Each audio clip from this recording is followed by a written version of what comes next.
what's up you guys, Aftershow Reacts here, and today I'm going to be reacting to some more Stargate SG-1. This is Season 3, Episode 3. Yeah, so let's go over the comments from last episode.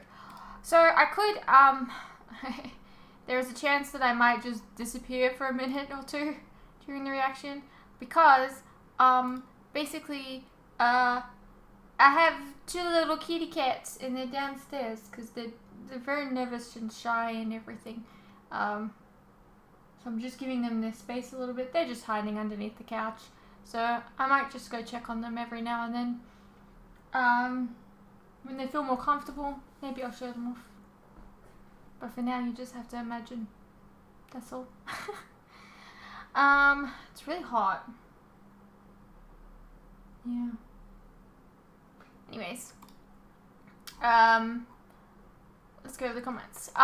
With just the 3 series you mentioned, and including the current season of SG-1, you have combined 15 seasons of Gateverse ahead of you. Wow. That's a long, well, to be fair, I think there's more Arrowverse. And I think there's more Vampire Diaries universe as well at this point. But I don't know, maybe, who knows? Quite possibly more, since Brad Wright, foreshadowing creator of the shows, is still in negotiations to create a new Stargate show set in the same verse, which could potentially come out by the time Shan reaches the end of the current lot of shows/movies. Maybe. Added, please nobody reply with who could potentially be in it or any other spoilers regarding stuff she hasn't seen yet. Thanks. Yes, don't do that. Yes, he said that it's not completely confirmed yet, so no guarantee there'll be a new Stargate show. But if I recall correctly, Brad Wright said the negotiations were locked on Chevron 6 out of 7, of course, for confirmation. So we are very close to a new Stargate series being confirmed.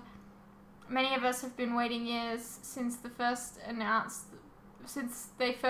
the possibility of a new Stargate. Oh, it's gonna be interesting. It'll probably, so I reckon that they'll like green light it and it will start airing when I get to maybe 7 or 8, like season 7 or 8 of SG-1. That's my prediction. When we get to year 7 and 8, you let me know. We'll go over this again. You missed the entire point of the needle threader ship. Okay, it's not conveniently small enough to fit through the Stargate. It was designed to fit through the Stargate. Okay, from what Braytek said, it was an experimental prototype that was abandoned because it was darned hard to fly a ship that large through a Stargate without hitting it. There were simply not enough pilots that could handle it to make mass production viable. Okay. Well, I mean, I'm sorry. I'm sorry that I missed that. I don't know. Also, this episode is significant because it's the first time a Jaffa rebellion type force has actually taken arms against the Goa'uld. I don't count Braytek's 2 friends from before, since they were his personal trainees, while this force was raised from among the Jaffa as a whole. Okay. Whether this continues or it was a one-time thing still seems significant. Fair. And then we have the next episode's comments.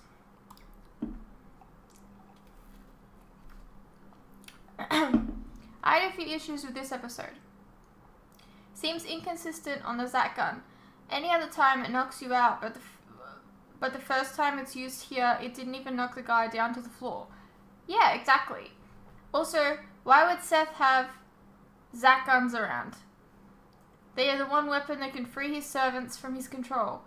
Better to just use regular guns. Yeah, but to be fair, I'll play devil's advocate here. Maybe he didn't know that a shock would release them. When SG-1 shot the whole group at the same time, all 3 shots at the same time, How did they ensure someone didn't accidentally get shot twice and killed? Yeah. TV show. At least this time they fell to the floor for a second. When Jafar gets shot, they are unconscious for hours. Yeah, I don't know. Very inconsistent rules, yeah. This episode was filled with bad writing and all sorts of plot holes. The storyline with Jacob and his son Mark and the parallel between the random guy and his kid was completely unneeded. I 100% agree. It was all solved without a single word spoken between the two. Yeah. If it was that easy, was it really a big rift? Exactly. Oh my god. Did it really need to be part of the story? Couldn't the writers have given that time to actually show the true effects of the Zat guns? You're right. Why wasn't Jack affected by the spell? Could have taken a second attempt to explain that. Is it because Jack was just taken over in the previous episode?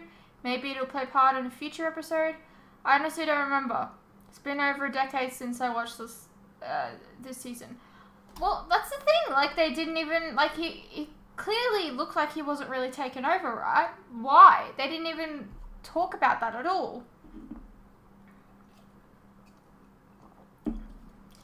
Of course you would be Harley Quinn. Perfect alter ego fruits. Fits you very well. Added later, you'd also be a good Buffy Summers. Yeah. Thank you. I even have a Slayer Scythe. Aha! Yeah, I agree. If wanting to rewatch an episode, it's completely fine to skip the episodes preceding it, but rewatching an entire show to me is a different matter, and I'm pretty sure you know which show I'm talking about, Fruits.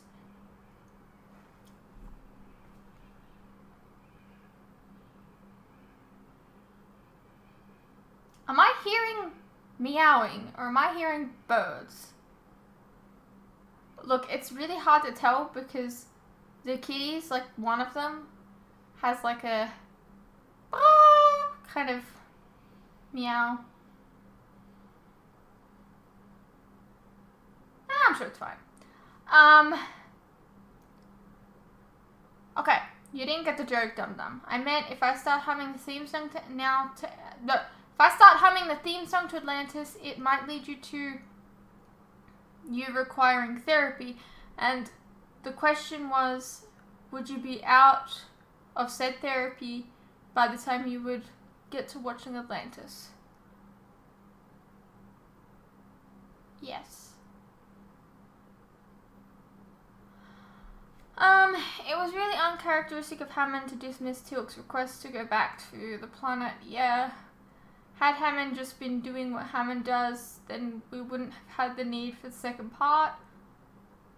Yeah, that whole section was a bit odd, eh?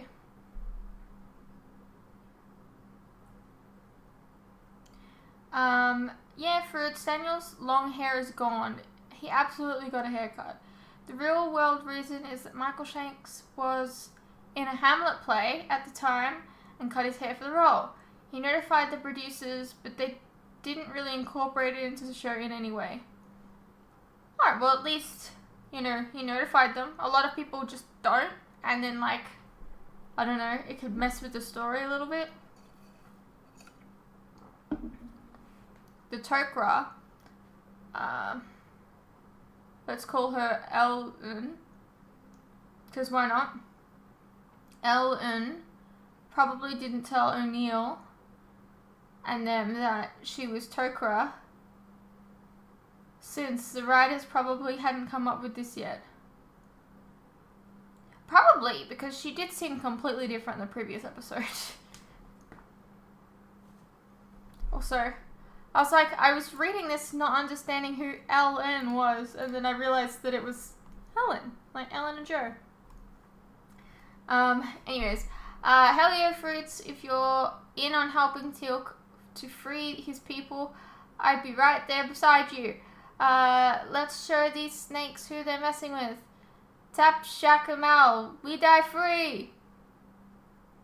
Or like, how about, I don't know, we don't die? Oh, that'd be fun.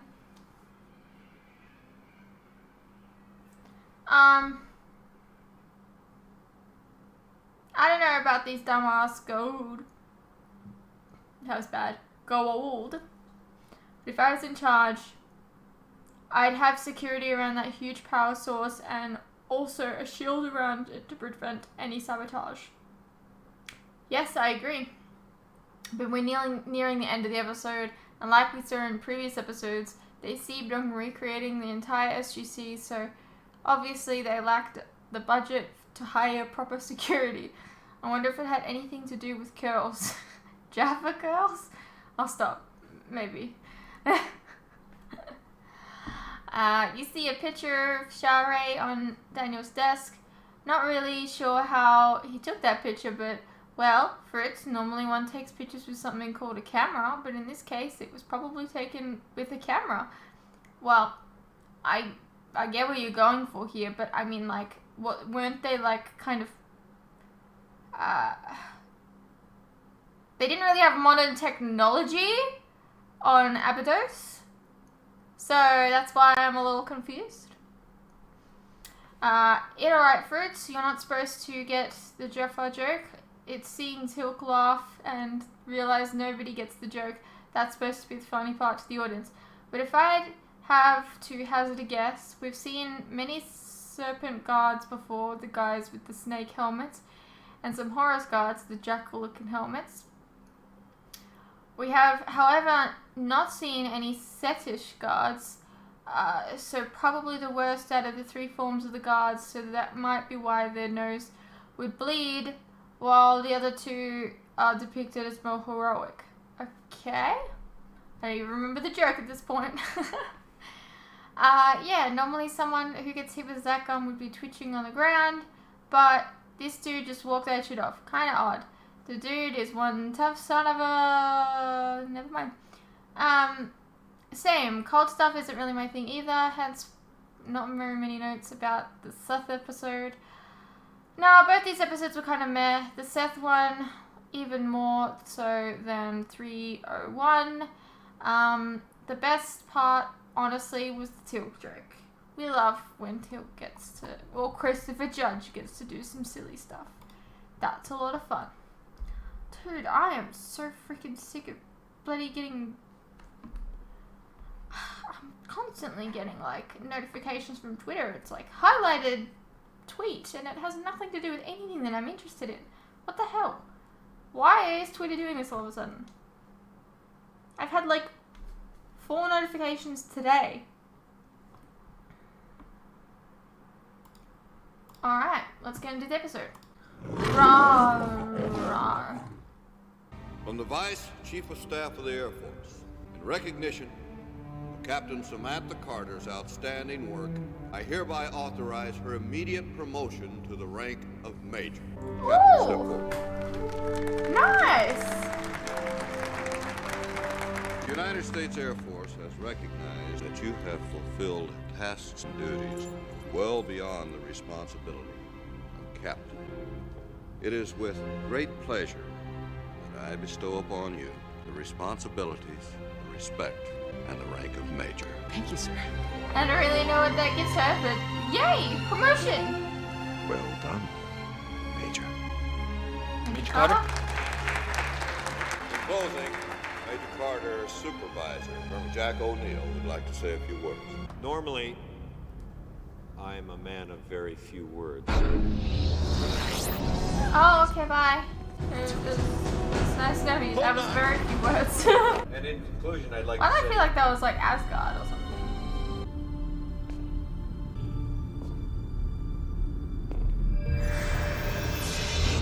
I knew it! Greetings, Jack O'Neill.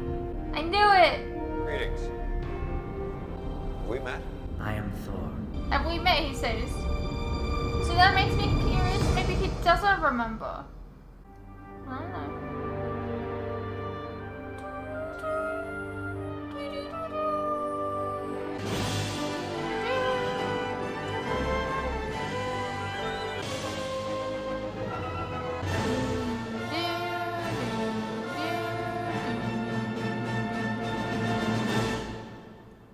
We received word of what transpired with your people and the Goa'uld named Hathor. She had it coming. As a result, the Goa'uld system lords have turned their attention towards you. Earth has once again proven it can be a formidable threat to the Goa'uld. Oh, now we're a threat to them. They have decided it is a concern to be dealt with. The system lords are capable of launching an assault 100 times more powerful than that which you previously withstood at the hands of Apophis. Okay, that could be a problem. The Asgard agree. I have come to offer our assistance. So what'd you have in mind? With your permission, the Asgard will attempt to negotiate with the Goa'uld system lords to include Earth in the Protected Planets Treaty. Good. To be honest with you, I'd rather have a fleet of your ships here. A few of these babies and we could just... could try the negotiating thing. I will contact the system lords. You may return to your planet now.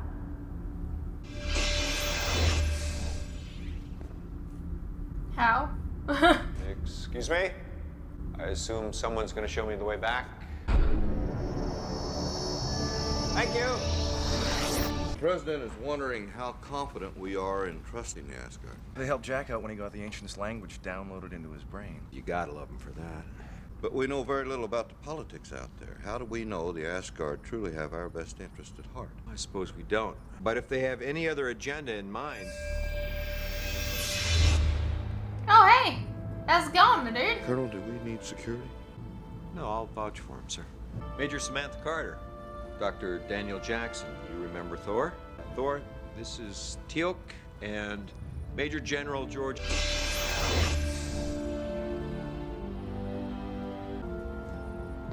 The second Goa'uld representative we're expecting is... you. Me? You is the name of the Goa'uld. Sorry.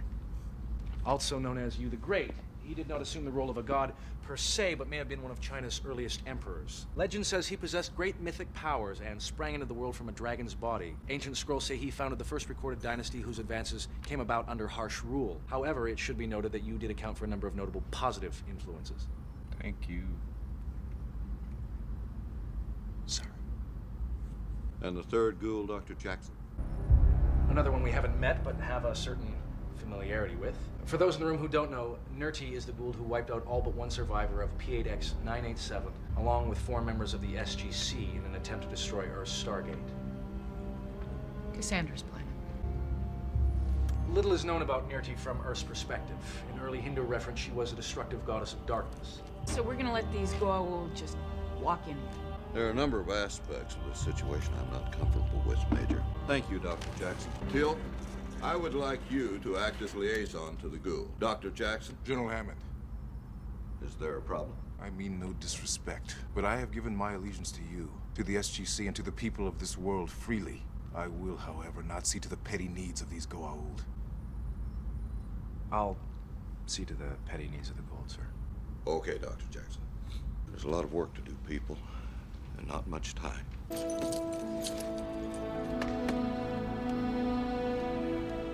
What about that one, Major? This is a Goa'uld healing device. Those 2 are the weapons. You gonna use those at some point this episode?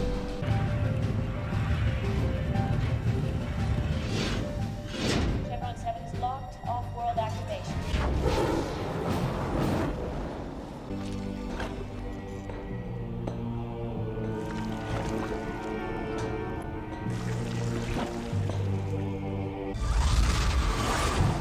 Here we are, the VIP room. That's an acronym. It means very important. I hope this is okay. Your idea of accommodation is pitiful. Okay. Well, it's the best. You will not stand for this! What is this about? Shonfa onak hokashaga. Prina varik krumaka shonfa.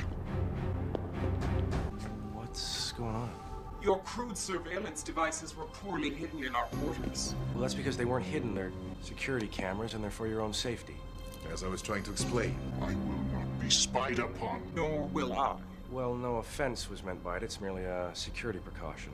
I'll ask if we can remove the cameras from the rooms, but we'd definitely like to leave them in the halls.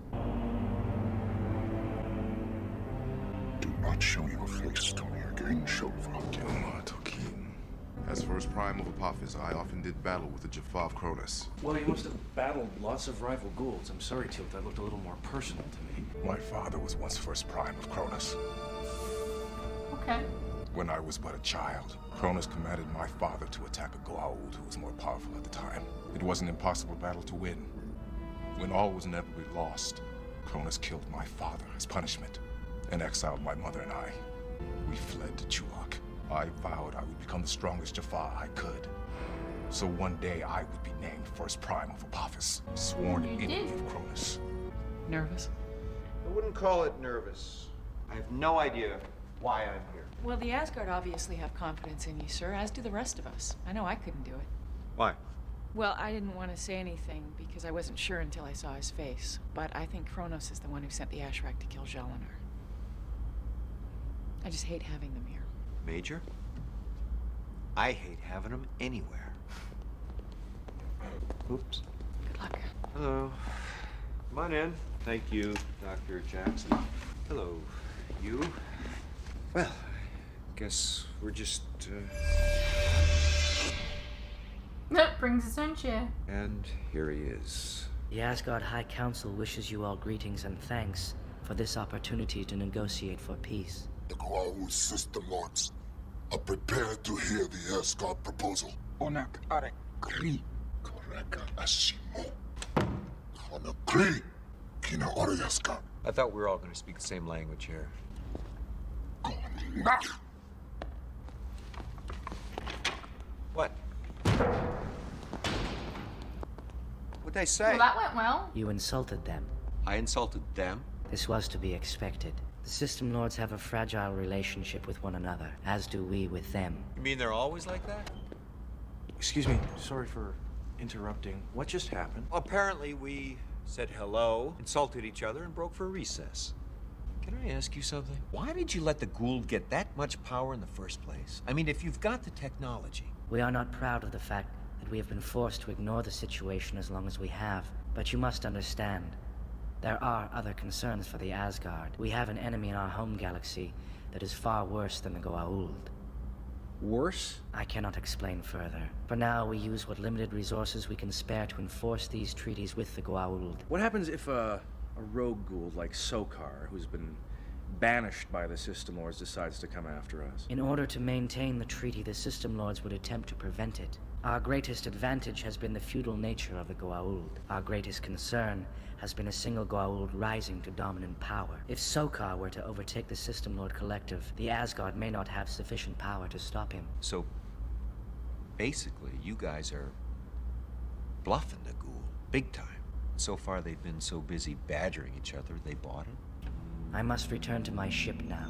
It will take time before the System Lords will be willing to reconvene. You may contact me with this. It will work as long as my ship is in orbit. How? Hold it in your hand and speak. Thanks. We appreciate what you're doing. These negotiations will not be easy. The Asgard will be required to make great sacrifices, as will you.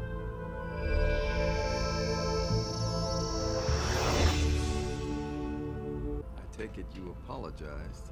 Oh, I tried. They wouldn't see me. What now? Well, Daniel typed up a formal letter in Goa'uld, and I signed it. That boy can really grovel when he has to. It's probably part of their negotiating strategy. I hope so, because Thor made it pretty clear that we might have to give up something big. They're ready. We accept the apology of human representative and agree to hear the Asgard proposal. According to treaty law, section 326, no human planet will be allowed to advance technologically to a point where they may become a threat to the Goa'uld. You are correct. Definition of such threat shall rest solely in the hands of the Goa'uld system lords. What?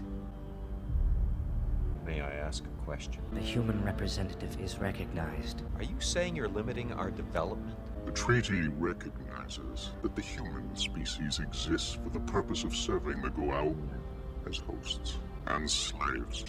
Excuse me? Do the System Lords accept the Asgard proposal?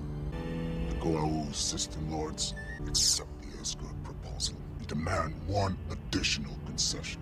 we order the immediate and unconditional forfeiture of the Tauri Stargate. No. Both of them. Have your people reached a decision? It's a very political episode. Not yet. I was wondering what you think we should do. It is your decision. I see. Or do I? Do you guys ever say one thing and mean another, kind of speak between the lines, if you know what I mean? I do not. Do not what? Speak between the lines or understand? What do you, O'Neill, think your people should do? Well, now see, I don't know. It's a bit much for one guy to make that call for an entire planet. On the other hand, it's pretty obvious. Give up the Stargate or be destroyed. So it would seem. But you see, the Goa'uld could call your bluff, attack us anyway, and we'd have given up our only means of finding a way of defending ourselves. That is true. Oh, come on, give me something. Anything. I won't hold you to it. A little head nod if there's another way around this. It is your planet at stake. I believe you have it within you to make the right decision. All right. Send me back. Wait! Right there. Is that a head nod? A nod is usually down, then back up. You kind of just went down. Right?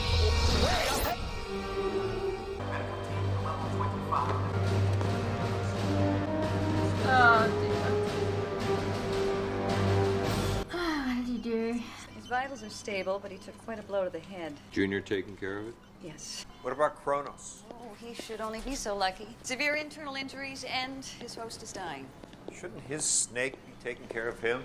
Based on what I've learned about Goa'uld physiology, the symbiote cannot heal injuries this severe on its own. I don't think he's gonna make it. Could be hours, could be minutes. I have the security videotape. You'll want to see this. Well, they have a healing device. The SFs assigned to guard the hallway sounded the alarm. They say Teal'c passed them and told them he was going to see Kronos. Well, Nerti and you are demanding an explanation. Do we tell him? Well, based on the videotape evidence, it looks like Teal'c is involved. Not that I believe he's responsible for this. Well, I don't believe for a minute that Teal'c could sacrifice our interests for a personal vendetta. What personal vendetta? Kronos killed Teal'c's father. Oh, for crying out loud. Why doesn't he tell us these things? Why didn't you tell us? He confided in me. I still don't think Teal'c would do this. Well, neither do I. But the case against him just got a little more interesting, don't you think? Well, we have to tell the other Goa'ulds something. Yes, and if we lie, we could make things worse. Doctor? Sir, the point is maybe the Goa'ulds can do something for Kronos that I can't.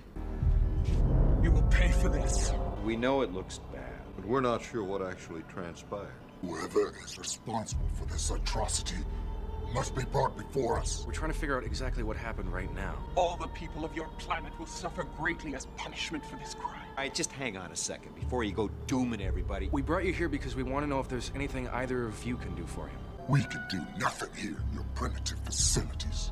Okay, can you use one of these? Chekhov's healing gold thing. Why couldn't Carter just do this though? His injuries are too severe. The only way to save him is with the sarcophagus. Okay, we don't have one of those.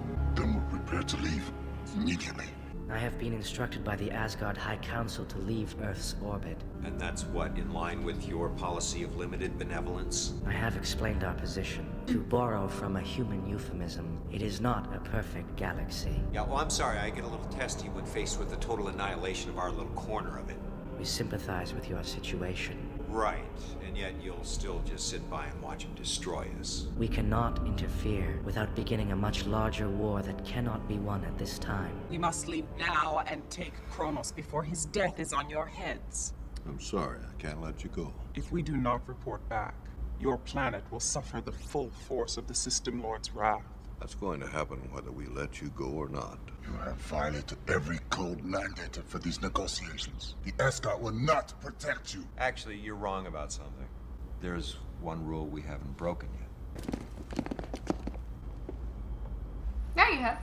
Do we have any idea of what sort of time frame surrounds this impending attack? The President is readying a statement to the United Nations. From what you're telling me, Earth should begin preparing for this onslaught immediately. Boy, did this get out of hand. Hammond, thank you. Teal'c is conscious. I did not attack Cronus. Well, we believe you, Teal'c, but I just don't think anyone else is going to. Certainly not those lions scheming, no good for nothing, Well, you know, if slimy, they left overdressed style. the footage, I'd like to try something. the security cameras up, they would have their information, would they? It wasn't finished. Are you sure you know what you're doing? Made it work before, just not on a living thing. Is it sabotage? I hate to go all Freudian on you here. You think I don't want to cure Kronos because he ordered Jalinar's death? I just have the memories of Jalinar. She doesn't control me. I'm just saying. Yeah, they faked it before. You have healed me, human. I am sure you spared my life only to prevent your own destruction. Hey, we didn't do this to you. And we saved your snaky little butt because we want the treaty to happen. That is not possible now. Nirti and you have undoubtedly blamed the Tauri for this attack on me. Good catch. Look, it's obvious to everybody that one of them did this to you. What if I can prove which one? What's that worth to you? What do you ask in return? You lied to us about being able to heal Kronos with that hand device. I tried honestly and failed. I was willing to save Kronos by taking him to a sarcophagus. Maybe you were, maybe you weren't. But the fact is, you are the only Goa'uld here who has the technology to become invisible. That is a lie.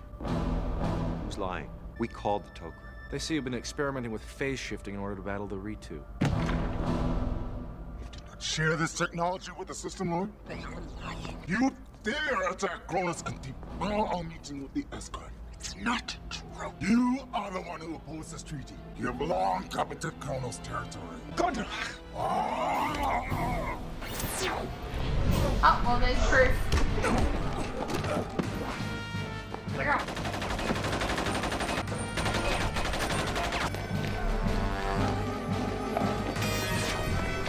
Drop the weapon. You ever seen one of these things work? Because there's nothing more I'd like to do right now than demonstrate.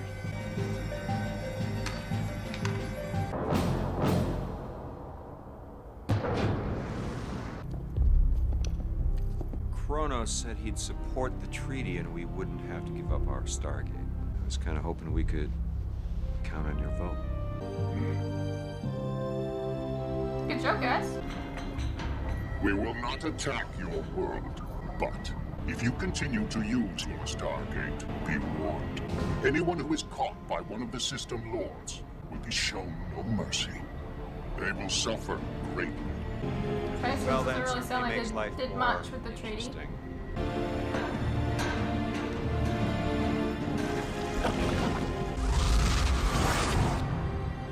Boy, is she gonna get it.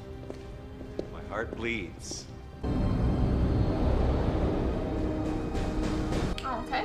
So what, does that imply that they didn't actually, that the Asgard door, sorry, didn't actually leave until, like, just then?